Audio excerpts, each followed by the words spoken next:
আসসালামু আলাইকুম, আমি মোহাম্মদ জাহিদ হাসান। আমি আসছি সাতক্ষীরা জেলা থেকে। আজকে আমার এনটিআরসি এর গণিত বিষয়ের ভাইভা ছিল স্কুলের। প্রথমে আমাকে প্রশ্ন করেছে যে কণিক কত প্রকার, আমি উত্তর দিয়েছি। এরপরে আমাকে একটি কণিকের সমীকরণ দেখিয়ে জিজ্ঞাসা করেছে যে এটি কিসের সমীকরণ, আমি সেটি বলেছি। এবং এরপরে আমাকে সম্ভাবনা থেকে দুটি কোশ্চেন করেছে, এরপরে উত্তর দিয়েছি আলহামদুলিল্লাহ। এরপর স্যার বলছে যে আচ্ছা ঠিক আছে আসেন। আমার নাম বিষ্ণু বিশ্বাস, আমার জেলা গোপালগঞ্জ। আমি গণিত বিষয়ে ভাইবা দিয়েছি। বোর্ডে আমি প্রথম যখন ঢুকি তখন স্যাররা খুব আন্তরিক ছিল। আমাকে বসতে বললো, বসার পর আমাকে জিজ্ঞাসা করলো কন্টিনিউয়াস ফাংশন কি। এরপর আমায় জিজ্ঞাসা করলো এক এক ফাংশন কি, ওয়ান টু ফাংশন কি। আমি পর্যায়ক্রমে অ্যান্সার দিয়েছি। এরপরে আমায় জিজ্ঞাসা করেছে রেঞ্জ কাকে বলে। এরপরে আর একটা ফাংশন দিছে y ইকুয়াল 1/x, এর ডোমেন আর রেঞ্জ বের করুন।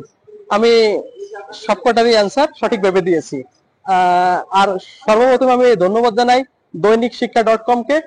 দৈনিক শিক্ষা ডট কমে আমার প্রত্যেকটা ভিডিও আমি দেখেছি, আর এই কারণে আমার প্রত্যেকটা ভিডিওই আমার উপকারে এসেছে। ঠিক আছে, ধন্যবাদ। আসসালামু আলাইকুম, আমি মোহাম্মদ তহিদুজ্জামান। আমি খুলনা বিএল কলেজ থেকে ম্যাথমেটিক্স অনার্স মাস্টার শেষ করছি। আজকে আমার এনটিআরসি স্কুল নিবন্ধনের ভাইভাটা ছিল। আলহামদুলিল্লাহ অনেক ভালো হয়েছে। এখানে এসে প্রথমে নার্ভাস ছিলাম, কিন্তু পরবর্তীতে ভাইভার প্রশ্ন এবং স্যারদের ব্যবহার অনেক ভালো। আর যে প্রশ্নগুলো ধরছিল হচ্ছে সিলিন্ডারের সিলিন্ডারের আয়তন কত, তারপর হচ্ছে কণিকের হেলানো কোন পৃষ্ঠের ক্ষেত্রফল কত, তারপর একটা দ্বিঘাত সমীকরণ দিছিল। দ্বিঘাত সমীকরণে বলছিল যে a = 0 হলে কি হবে। আমি বলছি a = 0 হলে এটা আসলে দ্বিঘাত সমীকরণ থাকে না।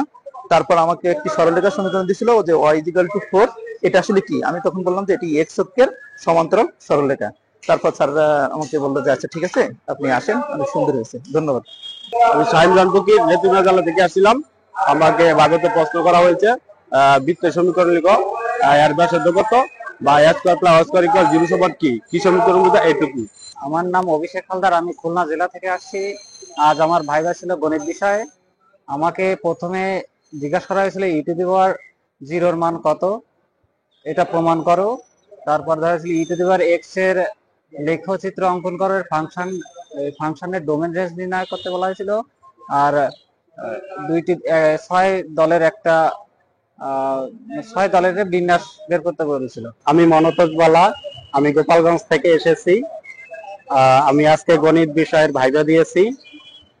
তো আমাকে আমার বোর্ডের স্যারেরা খুব আন্তরিক ছিল এবং আমাকে জিজ্ঞাসা করা হয়েছিল ট্রাপিজিয়াম কাকে বলে, সামান্তরিক কাকে বলে, আর হচ্ছে বর্গ এবং রম্বসের মূল পার্থক্যটা কোথায়, এটা বলেছিল।